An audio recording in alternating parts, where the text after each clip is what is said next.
வணக்கம். கிரகநாடி ஜோதிடம். செவ்வாய் புதன் கிரக இணைவு. திருச்சியிலிருந்து வெங்கடேஷ். இந்த செவ்வாய் புதன் கிரக இணைவில் நம்ம ஏற்கனவே கிரக இணைவெல்லாம் பார்த்துருக்கோம். அந்த கிரக இணைவெல்லாம் எப்படி நம்ம மீன் பண்ணியிருக்கோன்னு கேட்டால், 2 கிரகங்களுடைய காரகத்துவத்தை தான் இணைச்சி பலன் சொல்கிறோம். உதாரணமாக புதன்னா சிந்தனை, செவ்வாய்னா செயல். அப்போ சிந்தித்து செயல்படக்கூடிய நபர்களாக இவங்க இருப்பாங்க. வேகமாக சிந்திப்பாங்க, வேகமாக செயல்படுவாங்க அப்படிங்கிற மாதிரியான ஒரு விஷயத்தை இங்கே மீன் பண்ணுறோம். செவ்வாய்னா வேகமாக இருப்பாங்க, துணிச்சலாக இருப்பாங்க, ஒரு ரொம்ப செயல் திறமையோடு இருப்பாங்க அப்படிங்கிற மாதிரி சொல்கிறோம். புதன்னா அறிவு, பேச்சு திறமையாக இருப்பாங்க, நல்லா கணக்கு சம்மந்தப்பட்டது, வியாபார யுக்தி அதிகமாக இருக்கும் அப்படிங்கிறதெல்லாம் நம்ம மீன் பண்ணுறோம். இந்த மாதிரியான புத்திசாலித்தனம், தகவல் தொடர்பு, அந்த மாதிரியான விஷயங்கள்லாம் புதனை சொல்லக்கூடியது. செவ்வாய்னா உடனடியாக செயல்படக்கூடியது, புதன்னா உடனடியாக சிந்திக்கக்கூடியது. இப்போ இந்த ரெண்டும் ஆகிட்டுனா ஒரு ஆக்டிவ் மோடு. மூளை வந்து எப்பொழுதுமே ஒரு ஆக்டிவ் மோடில் இருக்கிற மாதிரி வேகமாக பேசுவாங்க, வேகமாக முடிவு எடுப்பாங்க, விவாதத்தில் ஜெயிக்கிறதுக்கான வாய்ப்புகள் அதிகமாக இருக்குது.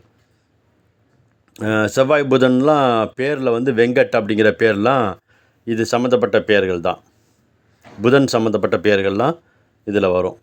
சரி, இந்த குணநிலை அப்படிங்கிற அந்த கான்செப்டில் ரொம்ப புத்திசாலித்தனம், வாத திறமை அதிகமாக இருக்கும், ஷார்ப்பாக இருக்கும், நாக்கே கூர்மையாக இருக்கும், பேச்சும் கூர்மையாக இருக்கும், நகைச்சுவாக இருக்கும், கிண்டல் கலந்த பேச்சு இருக்கும். சில நேரத்தில் ஹார்ஷான வேர்ட்ஸ் வந்து பேசிடுவாங்க. ரொம்ப பலவீனமான விஷயங்கள் கூட ஈஸியாக பேசக்கூடிய நபர்களாக இவங்க இருக்கிறாங்க. நல்லா படிக்கக்கூடிய நபர்கள் இருந்தாலும் அப்பப்போ படிப்பில் சின்ன சின்ன தடைகளும் வரும். இருந்தாலும் இவங்களுக்கான படிப்புன்னு எடுத்துக்கிட்டோம்னா maths, computer science, engineering, IT துறை, தகவல் தொழில்நுட்பம், காமர்ஸு, அக்கௌண்டன்சி, சில நேரத்தில் சட்டம், இந்த மாதிரியான விஷயங்கள்லாம் இவங்களுக்கு நல்ல கல்வி ஏற்படுத்தி கொடுக்கும். வியாபாரம் நல்ல செய்யலாம். அது marketing, sales, IT, engineering, journalism, media, writing, trading, stock market, broker, அந்த மாதிரியான வேலையில் அடிக்கடி மாற்றத்தை சந்திச்சுக்கிட்டே இருப்பாங்க. பொருளாதாரம் வேகமாக வரும், அதே நேரத்தில் செலவும் அதிகமாக இருக்கும். ஷார்ட் டேர்ம் கெயின்ஸ் தான் இவங்களுக்கு கொஞ்சம் அதிகம். ஸ்பெக்குலேஷனில் கொஞ்சம் கவனமாக இருக்கணும். திருமணம் சம்மந்தப்பட்ட விஷயத்தில் பேச்சில் கொஞ்சம் மிஸ் அண்டர்ஸ்டாண்டிங் வர்றதுக்கு வாய்ப்பு இருக்குது. கூட இருக்கக்கூடிய பார்ட்னரோட ஒரு வாக்குவாதம் செஞ்சுருவாங்க. கொஞ்சம் கவனமாக தான் இதை செயல்படுத்தணும். ஒரு சொல்கிற விஷயத்த கரெக்டாக சொல்கிறோமாங்கிறத தெரிஞ்சு அதுக்கப்புறமேட்டு சொல்லணும். அப்போ தான் அந்த உறவை நல்லபடியாக காப்பாற்ற முடியும். புத்திசாலித்தனமான நல்ல பேச்சு இருக்கும். உடம்பு அப்படின்னு எடுத்துக்கிட்டோம்னா ஸ்ட்ரெஸ்ஸு, ஆன்சைட்டி, தலைவலி, ப்ளட் ப்ரெஷரு, தூக்கம் இல்லாமல் இருக்கிறது, நரம்பு சம்மந்தப்பட்ட பிரச்சனைகள், இதெல்லாம் வர்றதுக்கு வாய்ப்பு இருக்குது.